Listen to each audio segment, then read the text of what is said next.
अरे राम राम राम, वो लड़की अच्छे घर से थी, उसको नहीं जमा, वो छोड़ दी, बोली हमें नहीं चाहिए, हम तो कोर्ट जाएंगे। कहीं लड़का अच्छा था, लड़की का बढ़िया अच्छा मेकअप आजकल है ना, वो ब्यूटी पार्लर में जाके लोग आ जाते हैं, तो हो गया, आ गए, वो देखे नहीं नहीं हम तो सब कुछ है, अब तो हम इसी लड़की का ना माता ना पिता, हमको कोई नहीं चाहिए, हम सबको छोड़ देंगे। लेकिन सिर्फ चित्र देखा था, काश चरित्र भी देखा होता, और जब चरित्र का पता लगा तब तो बहुत देर हो चुकी थी। अंत में रिश्ते दोनों टूट गए। ये आंखों का देखा ये हाल, और कानों का सुना, कितना स्पष्ट। पिताजी ने आगे बताया, माताजी ने सुना, बेटे के लिए ये बेटी देखे, बेटी के लिए ये बेटा देखे, सिर्फ सुने एक दूसरे के कान से बेटी बेटा, और उनको बांध दिए ले जा करके उस बंधन में, और आज भी हैं। सुना तो आंखों का देखा धोखा है, लेकिन कानों का सुना किसकी सुनना है? माता पिता गुरुजनों की। एक गलती हुई थी, एक गलती का एक परिणाम है। आत्मदेव फल लेके आए, कहीं जैसे सन्यासी बाबा कहे थे कि ले जाके खिला देना, तो देते नहीं, खिला देते, तो ला करके दे देना। वो इतना बड़ा पेड़ तैयार हुआ। माता जी ने अंधकूप में रात्रि के निकल के जाती हैं, और जंगल में अंधकूप बोलते हैं जिस कुएं में कोई पानी ना कभी भरता हो, एकांत उसमें झाड़ियां आ गई हो, उसको अंधकूप बोलते हैं। उस अंधकूप में जाकर के गिर गई और प्राणांत हो गया। अब तो और आजादी मिल गई।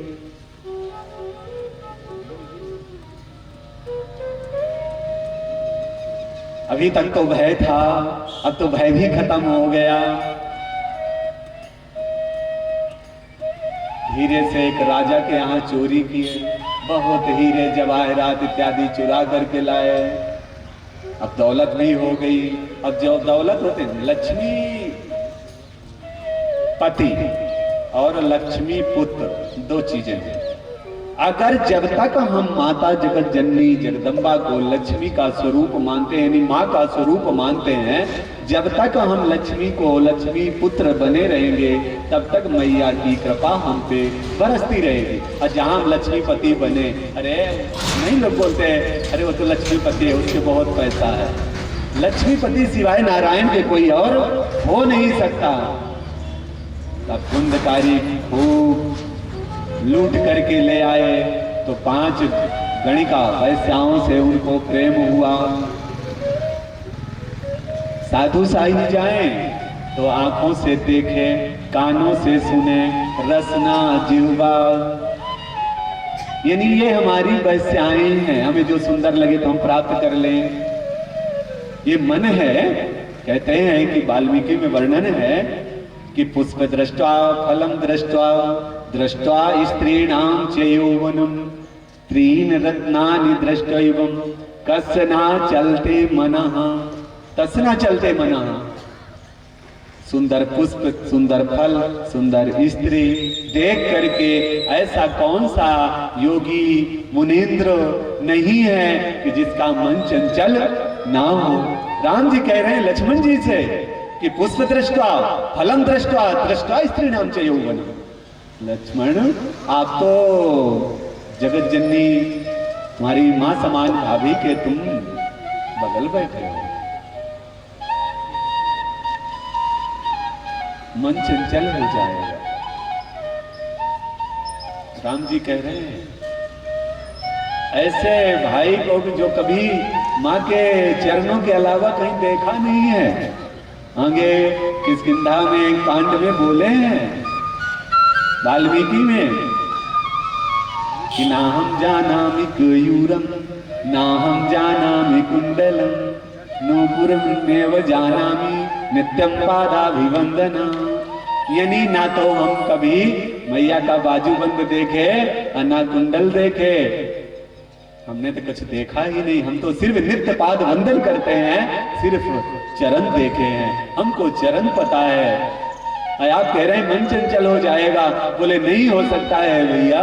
बोले नहीं, वो कहते हैं लक्ष्मण जी, पिता यस्य शुचिर्भूतो माता यस्य पतिव्रता। पिता पवित्रात्मा हो, माता पतिव्रता हो, उससे उत्पन्न संतति का मन चंचल नहीं होता। पिता क्या कह रहे हैं? पिता यस्य शुचिर्भूतो माता यस्य पतिव्रता उभाभ्यामेव संपष्टो कसना चलते मना। तब फिर राम जी ने कहा, नहीं लक्ष्मण, अग्निकुंड समानारी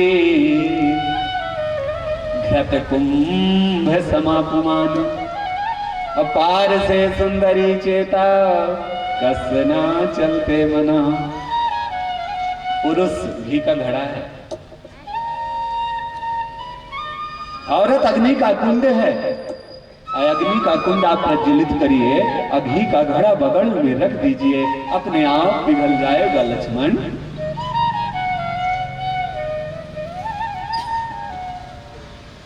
अपार से सुंदरी चेता कसना चलते मना।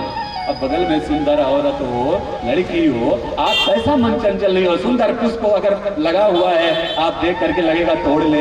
आप घोड़े की सवारी कर रहे हैं और कहीं आम अगर गिरा है, सुंदर फल गिरा है, तो लगता है चलो उठा लेते हैं, अच्छा है। तब लक्ष्मण जी ने कहा, नहीं भैया, मनः धावत सर्वत्र मदोन्मंत्र गजेंद्रवत। मन मत वाले उन्मत्त हाथी की तरह दौड़ता है। मनः धावत सर्वत्र मदोन्मंत्र गजेंद्रवत। तो जैसे एक मतवाले हाथी को एक महाउत अंकुश से कंट्रोल करता है, ऐसे ज्ञानी पुरुष ज्ञानांकुश समाबुद्धि, ज्ञान रूपी अंकुश से अपने मन को, बुद्धि को कंट्रोल करता है। यहां धुंधकारी तो अपने मन में ही 5 वैश्याओं को पाल लिए। अगर हम आत्मा और मन, ये दोनों अलग अलग है। आत्मा जो कहती है वो सत्य कहती है और एक बार कहती है। अब मन तो चंचल होता है, कर लेते हैं चोरी, क्या फर्क पड़ता है, कौन देख रहा है। लेकिन आत्मा कहेगी नहीं यार गलत है, और सिर्फ एक बार कहेगी। तो अगर आप आत्मा के मन के चक्कर में पड़ गए तो फिर गोविंदा, फिर तो आप भटक गए। आत्मा की अगर पूछ लिए, आत्मा ने कही दिया है कि गलत है, तो समझ लीजिए कि बार बोलती गलत है बस। धुंधकारी ने पहले तो रास्ते में दोस्ती की है, फिर तो घर में हिला लिए। किसका डर किसका भय। 5-5 वैश्याएं घर में रहने लगी। गोकर्ण जी ने देखा अब ठीक नहीं है, अपने को भी यहाँ से माता पिता चले गए और भाई के ये हाल हैं, तो अब चलना चाहिए। वो तीर्थ यात्रा के लिए निकल गए। अब धुंधकारी का तो और पूर्ण राज्य हो गया। धुंधकारी ने फिर चोरी किया और राजा के यहाँ इस बार तो और भी, अब 5 खर्चा बढ़ गया ना, तो खर्चा बढ़ेगा तो कुछ चोरी तो करनी पड़ेगी ना।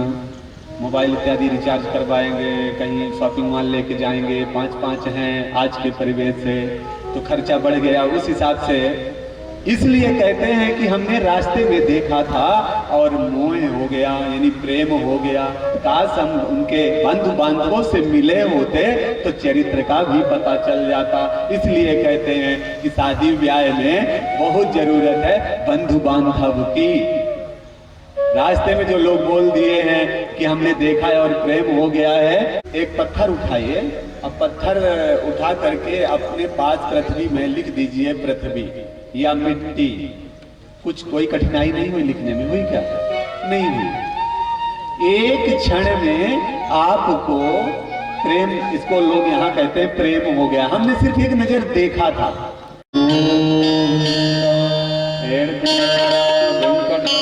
गोविंदा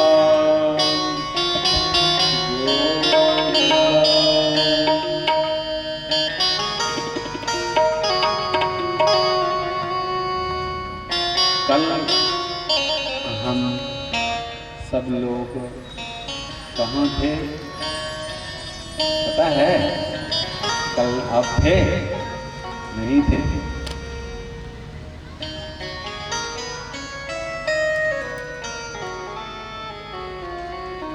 कल हम सब लोग थे धुंधकारी देवी धुंधली की कथा थी। कहते हैं कि अगर माँ योग्य है, आदर्श है जननी, खचरस सुतेन हता खचरा, जननी खचरस सुता खचरा, असुता खचरस कुलह खचरा। अगर कहीं बेटा गलत करे, बेटी गलत करे, हमें लगता है कि बेटा बेटी गलत किए, दिख रहा है हमें, और हम खामखा बेटा और बेटियों को डांटते हैं। अगर बेटा बेटी गलत कर रहे हैं, हम उनको क्यों डांट रहे हैं? सवाल ये है।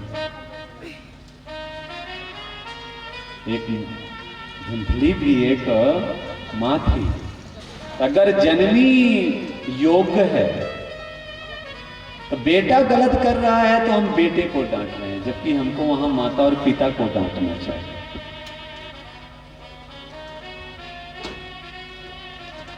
क्योंकि बेटा,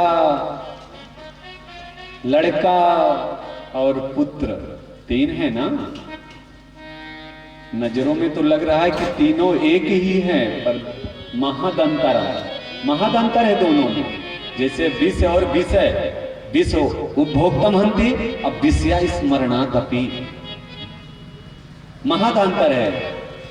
विष को आप पी लो तो मार देगा, विष उपभोक्तम हंति, पीते ही मार देगा। अब विषय, हमको किसी चीज की लत लग गई है, हम व्यसन है, दुर्गुण है, तो जब तक वो हमको मिल नहीं जाता, हम बार बार उसे याद करते हैं। किसी को तंबाकू की लगी है, किसी को भजन की लगी है, किसी को दुर्गुण है, तो नहीं मिल रहा तो हम लगता है सब खोया है, किसी में मन नहीं लग रहा। अब विषयी मनुष्य को अगर विषय नहीं मिला तो वो पल पल मर रहा है, लेकिन मर भी नहीं रहा। उससे अच्छा तो विष है जो उपभोक्तम हम है। तो जब बच्चा जन्म लिया तो क्या रहा? वो लड़का। कितने साल तक है वो लड़का? अब आज के आधुनिक युग में तो लड़का जल्दी बेटा हो जाता है। नहीं, पहले तो 5 साल तक तो रहता था, लेकिन अब 3 साल ही में वो लड़का बेटा में हो जाता है। अब लड़का जन्म लिया, कहते हैं ना, जन्म लेकर के कहीं फिर कहता हम चंद्र खिलौना लेंगे, लड़का नहीं मांगता है। अब वो चंद्र खिलौना पता है हमें कि नहीं मिलेगा, लेकिन उसको तो नहीं पता। ऐसा जाकर के मचल जाएगा, रोने लगेगा, हमको चाहिए। लड़का है ना, वो लड़ रहा है आपसे। लड़का जब तक है वो लड़ेगा। तो फिर माँ जननी कहीं पानी में तो कहीं अन्यत्र उस बच्चे को चांद दिखा दी, बेटा ये आ गया, खेलो इसी में। अब बेटा से हुआ, लड़का से क्या हुआ? बेटा। अब तब तक 5 साल हो गए और दूसरा भी प्राप्त हो गया, दूसरी संतति आ गई। अब 2 भाई बहन हो गए या भाई भाई हो गए, ठाकुर जी की इच्छा। तो अब संयोग से जैसे 2 हो गए तो एक को आप 1 फल दीजिए और एक को 2 दे दीजिए। एक बच्चे को आप 1 फल दें और दूसरे को 2 दे दें। तो जिसको 1 दिए वो खाएगा नहीं पता है, लेकिन फिर भी कहेगा जितना उसको दिए हो हम उतना ही लेंगे। अभी अबोध है, उसको नहीं पता। ठीक है, माँ समझाती है, क्योंकि हर टाइम वो क्या कह रहा है, हमको उतना ही चाहिए जितना आप छोटे को या बड़े को दिए हो। बांट के बेटा, यानी जो चीजें बांट के बार बार मांगे वो बेटा है। लड़का था, हम कल लड़के थे, लड़की थे, फिर बेटी बेटा। अब आगे जा करके हम हुए 16 वर्ष।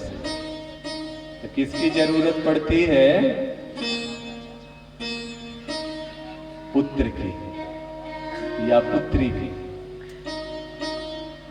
पुत्र पुत्री दोनों हैं तो पिता या माता जननी। इशारे मात्र से समझ जाते हैं कि हमारे माँ हमारी क्या चाहती है। जो संतति, जो माता पिता की दृष्टि मात्र से समझ जाए कि इनकी क्या इच्छाएं हैं, वो पुत्र कहलाने योग्य है। वो अर्था उदरम भरिणो जीवा वराका कुद भाषिता, अपना पेट तक सुअर का बच्चा भी भर लेता है। ता आहार निद्रा है संततित्वम सामान्यमत पस्मिर्भराणाम अज्ञानम हि तेषाम अधिकम वशिष्ठम ज्ञाने नहीं पशु समाना। मनुष्य ही एक ऐसे चाबी है कि जो उसके पास ज्ञान है। अगर ज्ञान से भी रहित है तो आहार निद्रा भय संतित्व, पशु में भी है आहार, निद्रा है, संतित्व बच्चे पैदा करता है। आहार निद्रा भय संतित्व डरता है। ये चारों चीज मनुष्य और पशु में है। पांचवा गुण है जो मनुष्य में है, वो है ज्ञान। और जो मनुष्य तो है अज्ञान रहित है, तो ज्ञानम हि तेषाम अधिकम वशिष्ठम ज्ञाने नहीं पशु समाना। हम हैं मनुष्य लेकिन पशु के समान। अब आत्मदेव के तो संतान दो हुए। जो गाय से हुआ तो गोकर्ण पंडित हो ज्ञानी, धुंधकारी महाखला। समय आया दोनों बेटे बड़े हुए। एक बेटे ने जैसी संगत हो, आप अभी किसी ऋषि महात्मा की संगत करिए, आप सत्संग में संगत में जाइए, आपको कोई आपके धारणा में आ जाएगा। आप किसी चोर के पास जाइए तो आपकी धारणा चोर हो जाएगी। किसी आप पत्ते वाले के पास जाइए, जुमारी के पास जाइए, आप उसी कहते ना, माँ कहती है बेटा उसका संग नहीं करना, बेटी उसका वो लोग अच्छे नहीं हैं, नहीं करना, क्योंकि ये पता है माँ को कि संग से अगर संग कुसंग हो गया तो गोविंदा। एक तो बेटा गोकर्ण था, ज्ञानी था, दूसरा जुआ चोरी उचक्कई करने लग गया। नाना प्रकार के दुर्व्यसन धुंधकारी में आ गए। अब जब जुआ खेलना है तो आर्थिक तो चाहिए ना, बिना अर्थ के तो कोई खेल ही नहीं है। एक दिन वो समय आया, मां को सताया,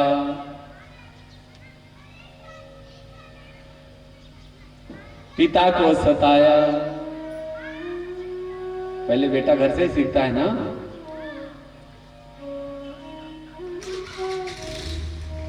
जैसे पिता को लगा कि अगर ना होती संतति तो अच्छी थी, ऐसे संतान से निसंतान रहते तो अच्छा था। जिस सुख के लिए हम पुत्र के लिए तड़प रहे थे, अगर निपुत्री होते तो अच्छा था। आत्मदेव को इतनी ग्लानि हुई। आत्मदेव इस ग्लानि की वजह से अपने प्राणांत करना चाहते हैं। गोकर्ण जी ने समझा। कहते हैं दीन सोचता है, गरीब सोचता है धनवान बहुत सुखी है। ऐसा नहीं है। इंद्र को भी सुख नहीं है। दीन कहे धनवान सुखी, धनवान कहे सुख राजा को भारी, और राजा कहे महाराजा सुखी, अब महाराजा कहे सुख इंद्र को भारी। इंद्र कहे चतुरानन को, चतुरानन कहे सुख विष्णु को भारी, अब विष्णु कहे हरि भजन बिना सब जीव दुखारी। तो कोई तन दुखी, कोई धन दुखी, कोई तन दुखी और कोई धन दुखी। तो आप यानी आपके अपने अंदर है। कोई धन में बहुत उदास है और थोड़े थोड़े सब दुखी, असुखी राम के दास है। अब राम के दास बिना सत्संग में, बाकी सभी अपने नाम के सामने दास लगा लेते हैं, ये दास वो दास, लेकिन दास सिर्फ एक ही थे, दासोहम कौशलेंद्रस्या, हनुमान जी, जिनको दास भाव से भगवान की प्राप्ति हुई थी।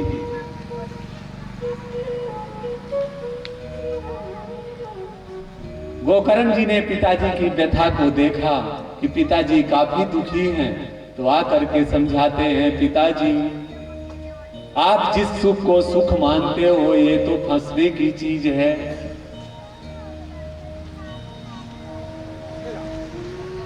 ये मृग तृष्णा है। जिस पुत्र के लिए आप नित्य याद कर रहे थे पुत्र हो जाए, ये तो एक मोह है।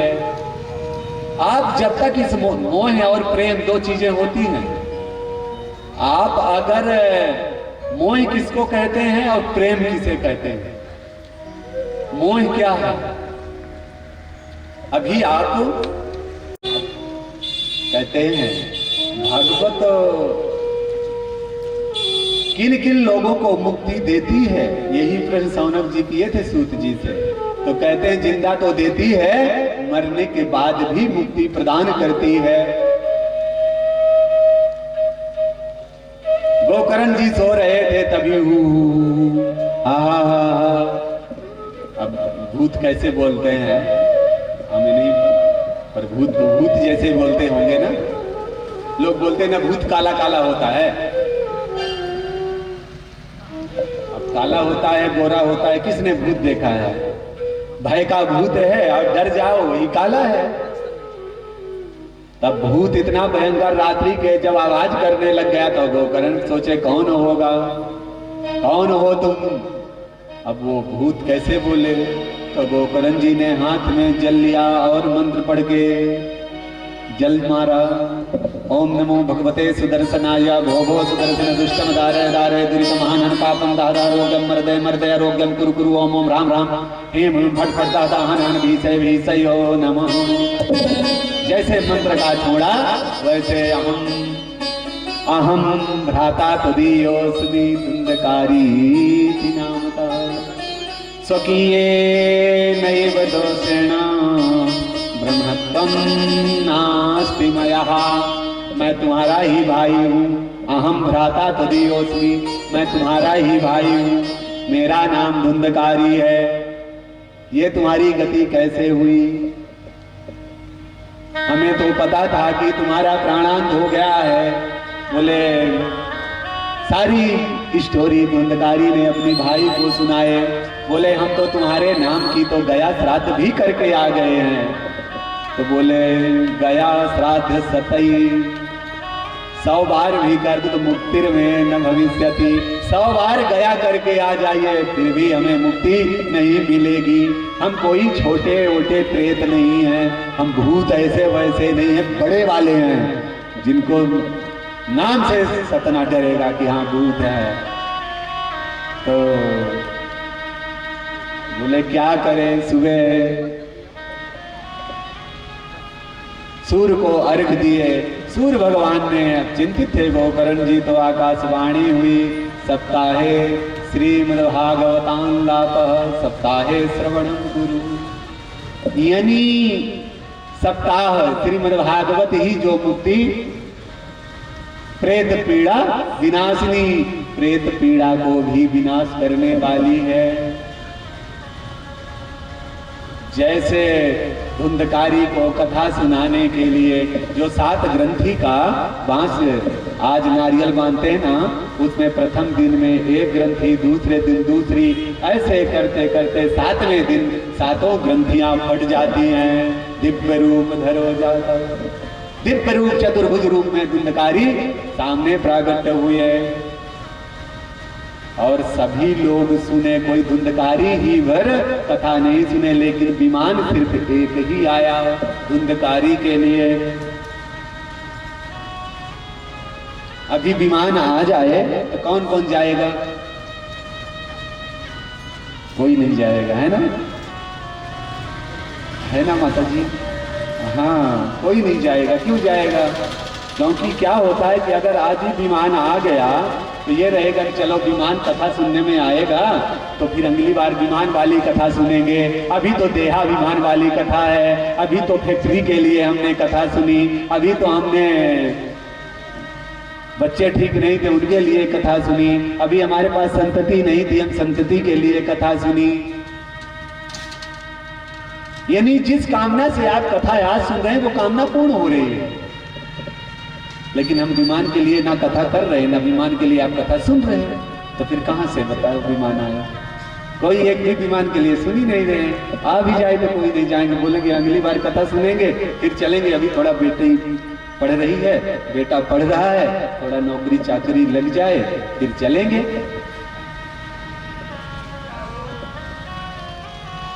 धुंधकारी को मोक्ष प्राप्ति हुई तो कहते हैं सूत जी, सौनक जी सूत जी से पूछते हैं कि इसके नियम क्या है, इसमें खर्च क्या है, इसको कैसे करना चाहिए, हमें सारे उपाय बताइए। तो बोले नियम है कि पहले तो तीर्थों में, अगर तीर्थों में नहीं है तो गंगा इत्यादि नदियों के तटों में, नहीं है अगर तो कहीं अपने घर में अच्छी शुद्ध भूमि, अच्छा जगह लंबी चौड़ी, जहां तक जितने लोगों को आप बुला सको सबको संदेशा भेजो, मुहूर्त निकालो। किसी माह में ये वर्जित नहीं है, किसी भी माह में किसी भी तिथि में आप कर लो। खर्च क्या है? बोले जितनी बेटी की शादी में खर्च लगता है उतना ही खर्च लगता है, अपनी आवश्यकता अनुसार जो आपकी कैपेसिटी है उतना आप खर्च करिए। क्योंकि राजा परीक्षित जब 7 दिन का श्राप हुआ है तो क्या वो कोई राजपाट बांध के गए थे क्या? जन्मेजय को राज दिए और चले गए। तो वहां पे तो बालू की बेदी में किए थे, आज तो यहाँ साउंड टेंट है, आज तो संगीत वाले आएंगे तो इनको तो थोड़ा अर्थ प्राप्ति चाहिए, और वहां पे तो प्रहलाद, अर्जुन, इंद्र सभी लोग आकर के फोकट में बजा रहे हैं, क्योंकि उन सब के अंदर भक्ति प्रवाह हो गई है। कोई बजा नहीं रहा, इंद्र नहीं बजा रहे, ना अर्जुन बजा रहे, ना प्रहलाद बजा रहे, कोई भी नहीं। सबके अंदर वही भक्ति नृत्य जब कर रही है तो अपने आप लोग नाच उठते हैं, अपने आप बाजने लगते हैं। तो बोले इसके नियम क्या हैं? तो बोले नियम इसके हैं कि सबसे पहले घृतपानम 7 दिन तक, श्रोता वक्ता परीक्षित यानी प्रधान श्रोता गोविंदा गोविंदा गोविंदा गोविंदा।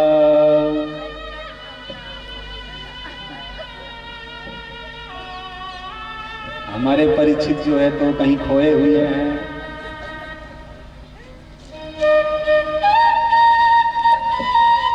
कहते हैं इसके नियम क्या है? आप नियम पूछ रहे थे ना सुबह, तब नियम सुनो। हम तो तुम्ही को देख रहे, तब तुम पता नहीं कहां खोए थे। सुबह दक्ष पूछ रहे थे कि इसके नियम क्या है। हम बोले नियम है तो 7 दिन घी पी के रहो, घृत पानम, अगर नहीं रह सकते हो घी पी करके तो पायो पानम, दूध पी के रहो, अगर नहीं रह सकते हो तो फलाहारम, 7 दिन तक फलाहार पा करके रहिए, अगर इसमें भी नहीं रह सकते हो तो फिर फुलाहारम, फुलाहार लीजिए, जितने में आपको बैठने में व्यवधान ना हो। यानी उन चीजों का सेवन करिए जिन चीजों का परमात्मा को भोग लगता हो, जिनका भोग ना लगता हो वो पदार्थ भोजन के योग नहीं है।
सबसे पहले देखिए भागवत महापुराण में किसकी वंदना हुई है? किसी देवी देवता की नहीं हुई, सत्य की हुई है। सत्यम परम धीमहि, जो आदि अंत और मध्य जन्माद्यस्य यतो नयादि तरता चार्थे भिज्ञासुरा तेने ब्रह्म राय आदि कवये मुह्यन्ति यत् सूरया।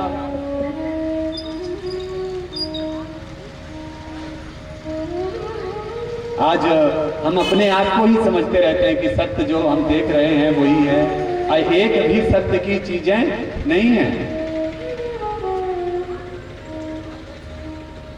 आपको कुछ भी सत्य जो दिख रहा है सत्य नहीं है। आप बताइए ऐसी कोई भी वस्तु है जो आप देख रहे हैं और वो आपको दिख रही है, सत्य है, जो कभी नष्ट ना होती।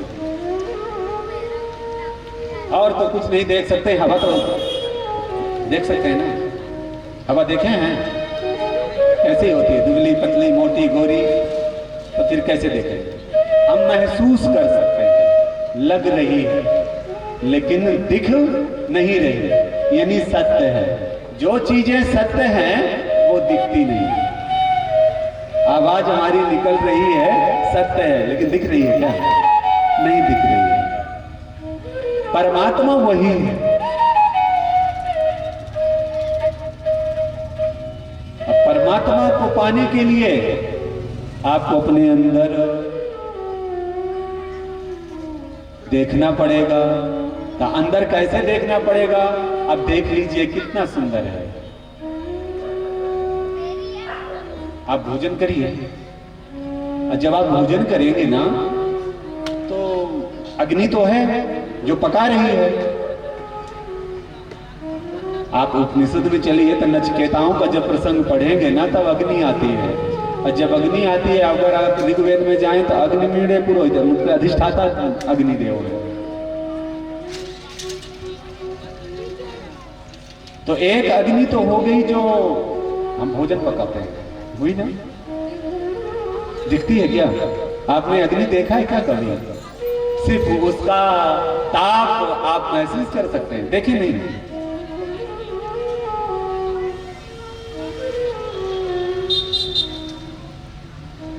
एक अग्नि है जो ये शरीर का प्राणांत होगा, इसमें जलाएंगे।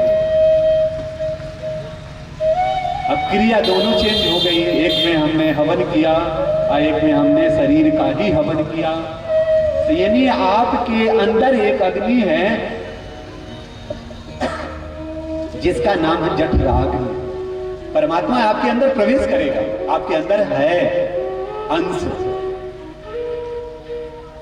तो जब परमात्मा आपके अंदर है तो फिर दिखता क्यों नहीं है? तो आप उसको देखने के लिए सबसे पहले आप देखिए जो भगवान सामग्री है, समिधा इत्यादि है, खीर पकौड़ी कचौड़ी है, जो आप हवन कुंड में डालते हैं, तो आप जब उसमें डालेंगे तो उसको क्या बोलेंगे? यज्ञ। उसी को आप भोजन के रूप में प्रसाद पाएंगे तो हो जाएगा क्या? भोग। और जिस चीज का ठाकुर जी का भोग नहीं लगता है, आप अच्छा भक्ष खाएंगे तब वो हो गया उसी जठराग्नि में जाकर के क्या बन गया? चिता। तब क्या अंदर आपने जो भक्ष खाया तो जो आपके अंदर जठराग्नि में गई, तो आप एक चलते फिरते एक कब्रिस्तान हुए नहीं हुए? चिता। यानी आप ये हमेशा ध्यान रखें कि क्या ठाकुर जी ये पदार्थ को पा रहे हैं या नहीं पा रहे, हम वही पा रहे नहीं पा रहे।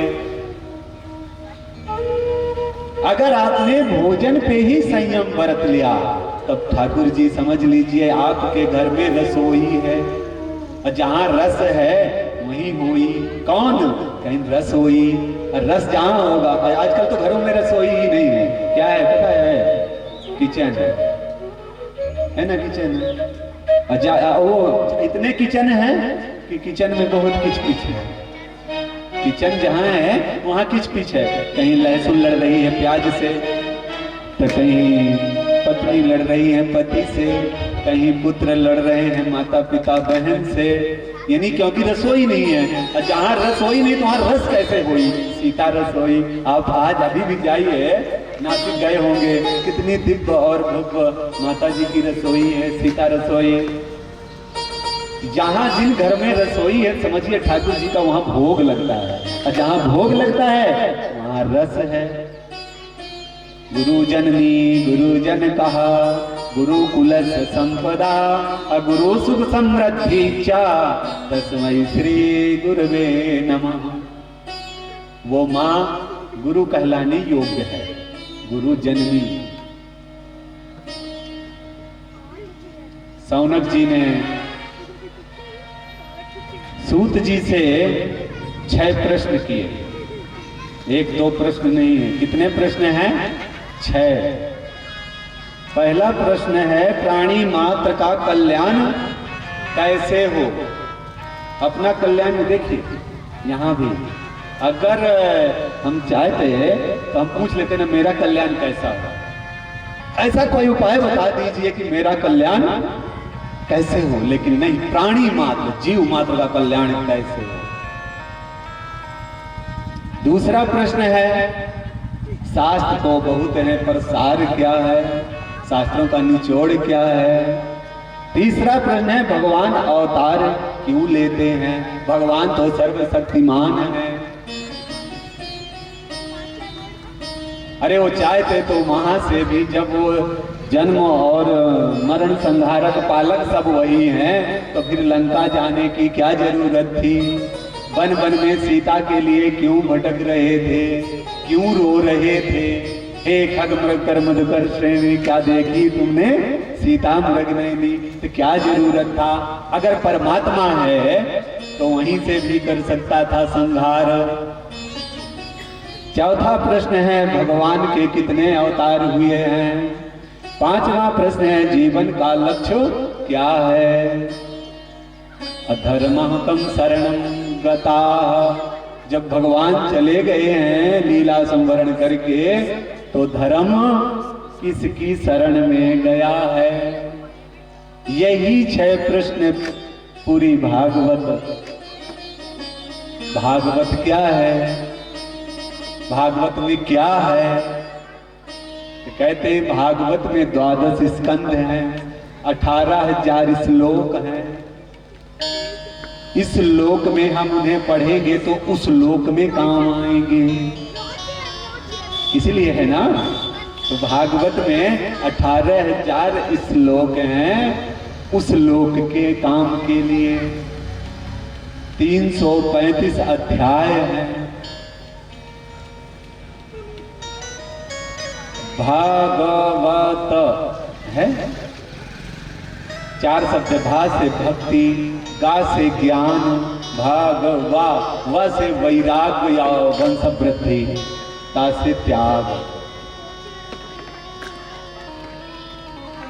अब आप त्यागना चाहेंगे, हम त्याग से त्याग देते हैं। भा से भाग, भक्ति क्या है? तो आप जितने भी लोग बैठे ना, तो ये एक लिफाफा है। क्या है ये? लिफाफा। लिफाफा समझ रहे हैं? तो जैसे लिफाफा अगर किसी गुरुजन को देना है तो खाली लिफाफा देंगे तो कैसा लगेगा? बिना भरा लिफाफा, भक्ति रूपी भाव रूपी लिफाफा। उजाला बरसों की तू क्यों सोचे, पल का नहीं ठिकाना।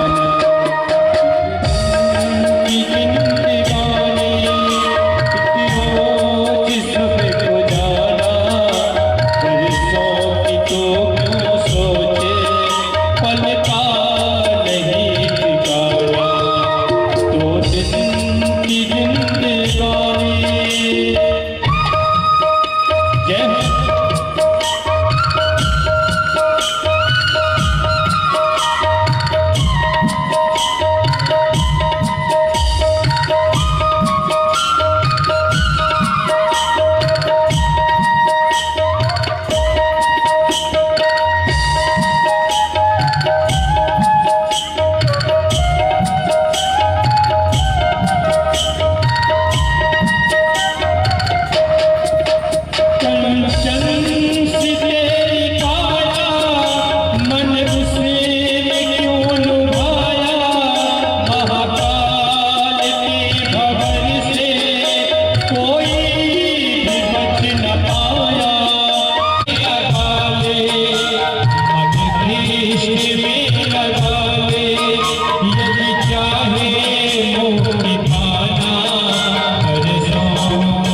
ठिकाना, बरसों तो क्यों सोचे, पल का नहीं ठिकाना। लाखों गए यहाँ से, लाखों करोड़ आए, लाखों ने हरि को ढूंढा, लाखों समझ न पाए। लाखों गए यहाँ से, लाखों करोड़ आए, लाखों ने हरि को ढूंढा, लाखों समझ न पाए। जो कृष्ण मेरा माना, जो कृष्ण मेरा माना, बेकार उसका आना। बरसों बोले, पल का नहीं ठिकाना। एक पल की जिंदगानी, एक रोज सब गुजारा। बरसों का तो क्यों सोचे, पल का नहीं ठिकाना।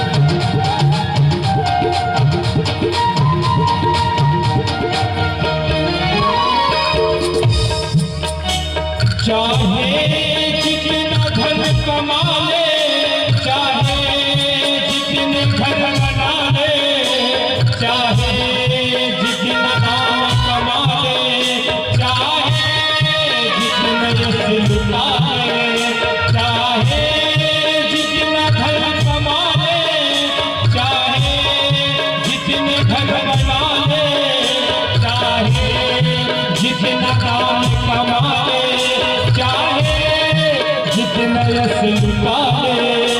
आए गजब बुलावा, आए गजब बुलावा, चले कोई ना बहाना। बरसों का क्यों तो सोचे, पल का नहीं ठिकाना।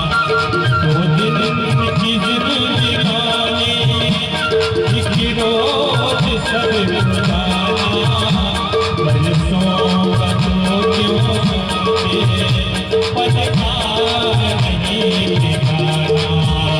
बरसों का तो क्यों सोचे, पल का नहीं ठिकाना।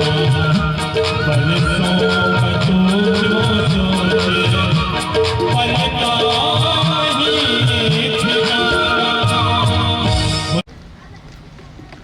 ये शरीर इतना सुंदर परमात्मा का बनाया हुआ एक लिफाफा है।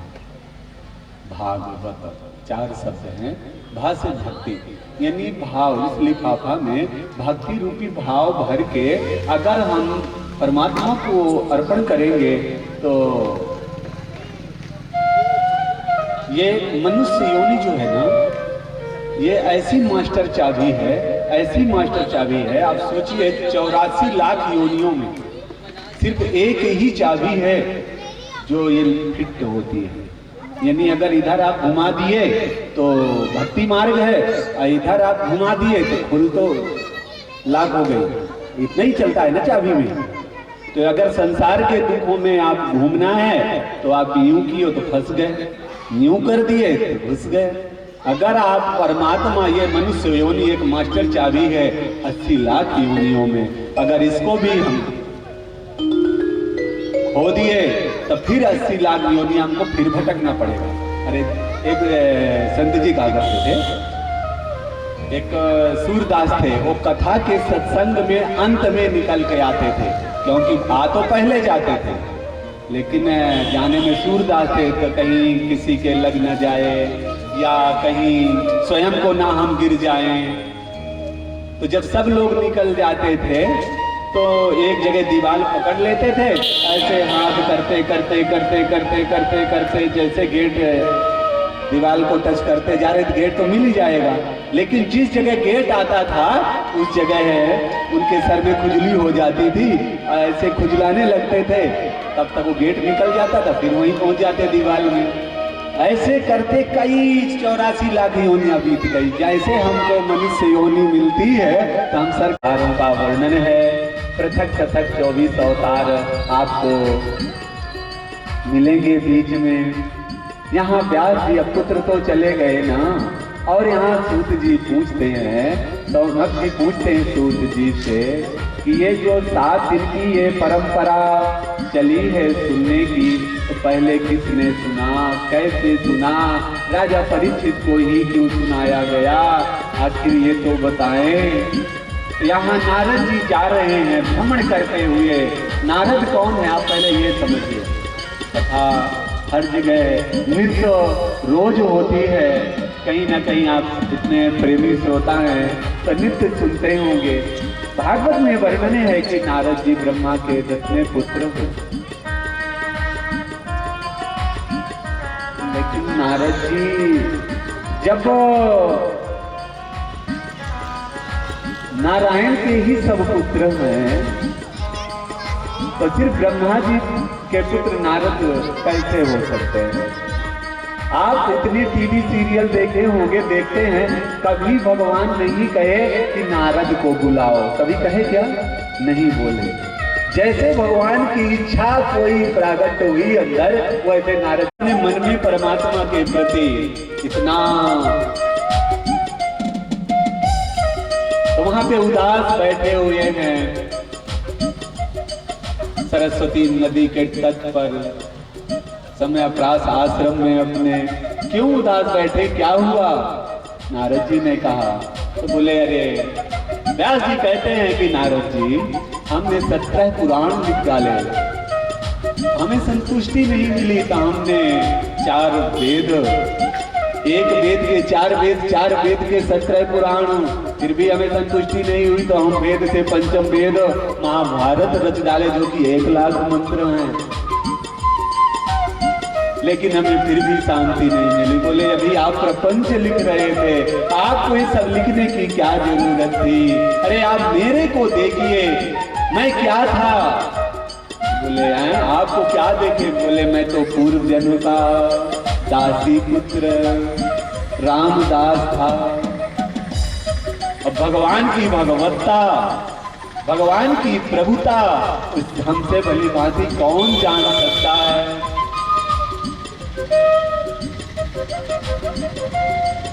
बोले तो फिर बताइए। तो नारद जी कहते हैं हमारे पिताजी अल्पायु में ही हम छोटे थे और हमको छोड़ करके उनका देहावसान हो गया।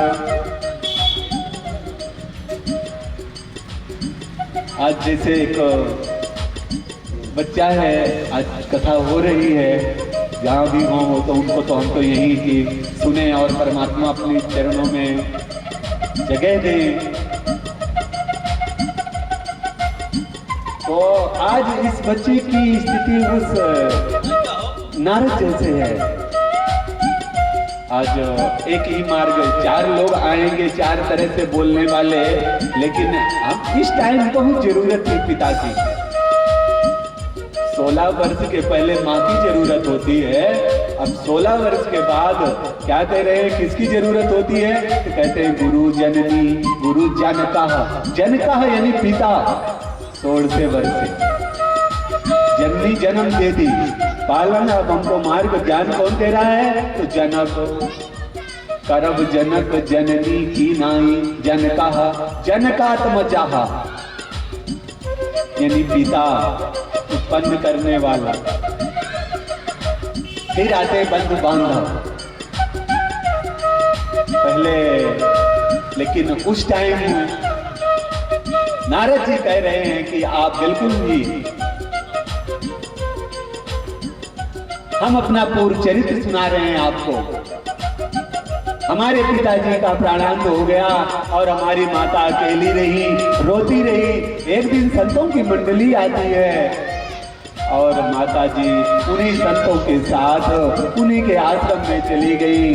तो गौ सेवा, संत सेवा, समिधा इत्यादि लाती थी, क्योंकि हम दासी के पुत्र थे और आश्रम में पोछा इत्यादि लगाती थी, झाड़ू इत्यादि लगाती थी, गायों को घास लाती थी, उन्हीं की सेवा करती थी, दूध निकालती थी और महात्माओं की काफी तन्मयता से सेवा करती थी। एक दिन चतुर्मासा का टाइम था और चतुर्मास में महात्मा लोग एक ही जगह रहते, 4 महीने कहीं नहीं जाता। तो उन 4 महीनों में इतनी सेवा हम करते रहे, हमको भी कहे ना कि सत्संग में जाइए तो जैसे लग जाएगी ना संतन के संग, तो फिर अगर संतन के संग लग गई तो फिर ऐसी नहीं जिंदगी ना बन गई हो। संतन के संगे लागी रे तेरी अच्छी बनेगी, संतन के संगे लागी रे तेरी अच्छी बनेगी, अच्छी बनेगी तेरी बिगड़ी बनेगी, अच्छी बनेगी अच्छी बनेगी तेरी बिगड़ी बनेगी, अच्छी बनेगी तेरी बिगड़ी बनेगी, संतन के संगे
बोलिए संत भगवान। बोल सकते हो? बोले हमें पता था माता तो नहीं जाने देंगी। तो जब माता हमें जाने नहीं देंगी तो क्यों पूछने जाएं? बोले नहीं जाने देंगी। तो संत जी ने मंत्र दे दिया। बोले इस मंत्र को तुम जहां भी रहना, यही एक नौका है, यही एक गुरु है, यही मोक्ष प्रदान करने वाली है, यही नारायण की तुमको धाम देने वाली है। बस इसी नौका को, इसी गुरु मंत्र का आप जाप करते रहना। नारद जी उसी का जाप करते करते बोले हमें लगता था कि काश हमारी माता जी भी अगर पधार गई होती तो हमको जाने का अवसर मिल जाता। ऐसा नारद जी के अंदर भगवान के लिए इतनी विरह वेदना अंदर हुई कि माँ के बारे में ऐसा सोचे। समय आया, समय आते ही गौशाला में एक सर्प ने माँ को काट लिया और माता जी गोविंदा। जब माता जी का गोविंदा हो गया, पता लगा कि माता जी पधार गई, तो उनके एक आंख से ठंडा आंसू और एक आंख से गर्म आंसू निकलते हैं।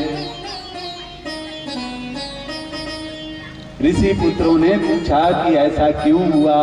अब वहां तो व्यास जी ही पूछते हैं कि ऐसा क्यों हुआ। तो बोले खुशी हुई हमको कि अब मर गई, अच्छा हुआ, अब हमको कोई नहीं रोकेगा। भगवत प्राप्ति के मार्ग में जाने से वहां इसलिए खुशी हुई। एक पुत्र खुश हुआ था कि अच्छा हुआ माता पिता चले गए। तो कुमार्ग में जाने का धुंधकारी आपने सुना 10 मिनट पहले। एक पुत्र खुश हो रहा है कि हमको भगवत मार्ग मिलेगा, एक पुत्र खुश हो रहा है। नारद जी ने दूसरे में गर्म इसलिए निकले कि माता जी जिनने जन्म दिया है उनसे हम एक नहीं, 100 वर्ष नहीं, 1000 वर्ष बाद हम बार बार जन्म ले फिर भी हम मुरीद नहीं हैं। उन माँ के लिए हमारे अंदर ये भावना क्यों आई, इसलिए दुख भी हुआ। तो गर्म आंसू आए। माँ का सभी संस्कार करके अब हमें कौन रोकने वाला है। हम चले गए उत्तर दिशा की ओर, उत्तराखंड पहुंच गए और भगवान का वही मंत्र जपते जपते काफी वर्ष बीत गए। जब दर्शन नहीं हुआ फिर भी हम लगे रहे तो हमारे अंदर आकाशवाणी भी होती है कि अभी तुम लगे रहो, अभी तुम परिपक्व नहीं हो।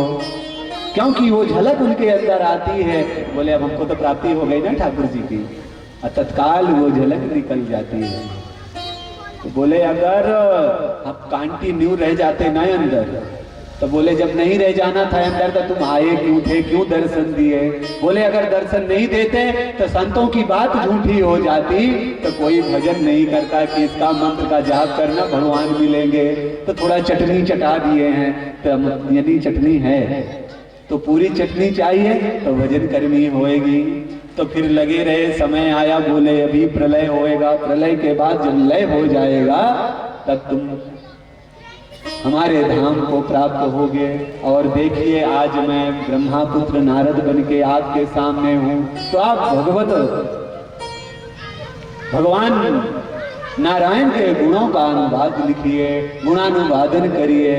यहाँ जैसे जाते हैं सरस्वती नदी में व्यास जी और आकर के आश्रम में बैठते हैं और ध्यान लगाते हैं, तो भगवती गंगा, भगवती भागवत प्रवाहित हो गई, उनके अंदर बहने लगी। और गणेश जी लिखने लग गए। लिखते लिखते 14 दिन से लिखे हैं। वहीं से तो गणेश जी की विसर्जन करने की पद्धति चली है। लिखते लिखते शरीर में इतना गर्मी आ गई, इतना तेज जलने लगा शरीर गणेश जी का, अनवरत लिख रहे हैं।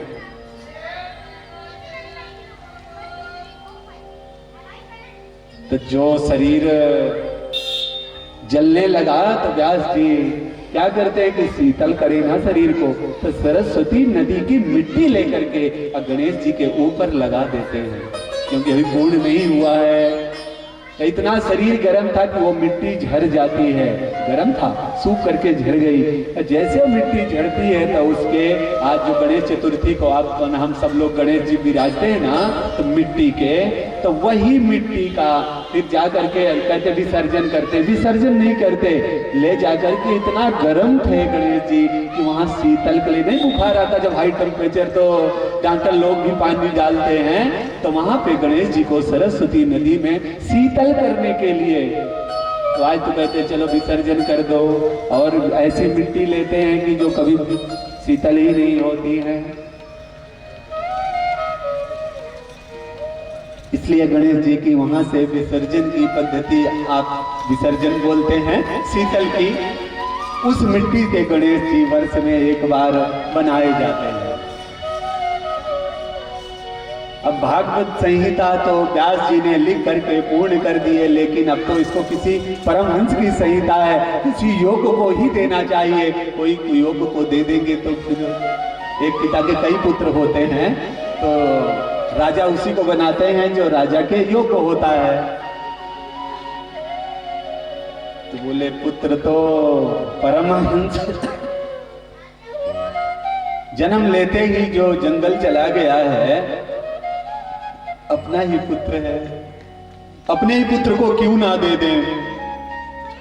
तो जैसे अपने पुत्र के लिए बोले देख लेते हैं, कोशिश करते हैं शायद लौट आए, तो अपने कुछ शिष्यों के भागवत के श्लोक रटा देते हैं। बरह पीडम नटवर वपुः कर्णयो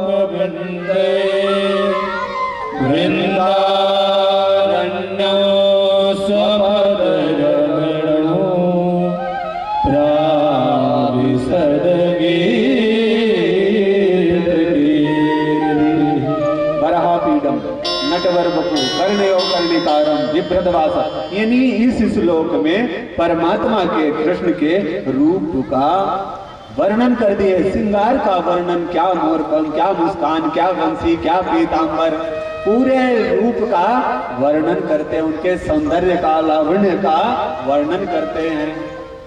तो जैसे इस गुनगुनाते हुए उनके शिष्य लोग गए, तो कान में पड़ता है तो समाधि तो टूटी, लेकिन फिर बैठ गए। इतना सुंदर रूप यौवन तो है, अच्छी मधुर मुस्कान है, अच्छा उनका पीतांबर है, सब कुछ बहुत अच्छा है, पर हम जैसे अब आगे को क्या पता, अपनाते हैं नहीं अपनाते, उनके अंदर हम जैसों को, दीनों को जगह है नहीं है, फिर समाधि में बैठ गए।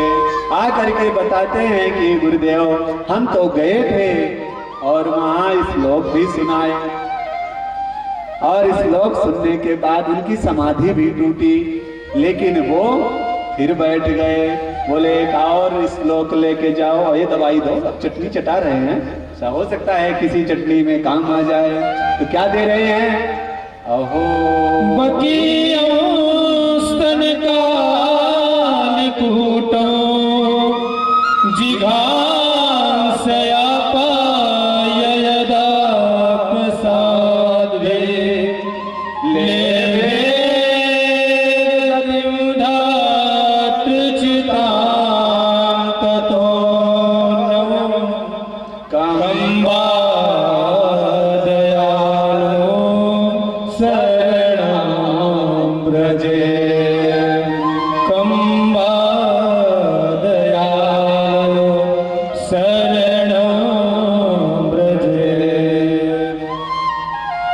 बकासुर की बहन पूतना क्या कहते हैं, दूसरा मंत्र क्या दिए कि ऐसा नहीं है। जो उनको अपने स्तन पे हलाहल कूट विष मिलाने बकासुर की बहन बकी यानी पूतना, वो माने पवित्र, तना माने नहीं। हम सब बैठे हैं, हम सभी समझ लीजिए, अगर परमात्मा के प्रति हमारे अंदर द्वेष आ जाए, हमारे अंदर अपवित्रता आ जाए, अशुद्धता आ जाए, परमात्मा के प्रति भेद बुद्धि आ जाए, तो हम ही पूतना है। वो माने पवित्र, तना माने नहीं। तो भगवान ने उस पूतना को भी वो गति दिया है जो यशोले भे गति संवादयालु। इतना दयालु है वो कि जो गति किसको दिया है, मैया यशोदा को। वो गति यशोदा से पहले, देवकी से पहले पूतना को प्रदान किया है। तो बोले एक और सुनाओ, बोले और चाहिए तो अपने हमारे गुरुदेव के पास चलिए। उनके पास ऐसे तो बहुत औषधि में बहुत औषध मंत्र हैं, औषधियां हैं उनके औषधालय में। वहां से व्यास जी के पास सुखदेव जी आ जाते हैं। ऐसो परीक्षा हेतु जनक जी के पास भेजते हैं। काम क्रोध लोभ मोह जीत करके वहां से हस्ताक्षर हो गई, जनक जी को परोस दो, और यहाँ परोस दिए। ये भागवत संहिता सुखदेव जी के द्वारा कहते हैं कि फिर सुखदेव जी ने परीक्षित को क्यों सुनाया।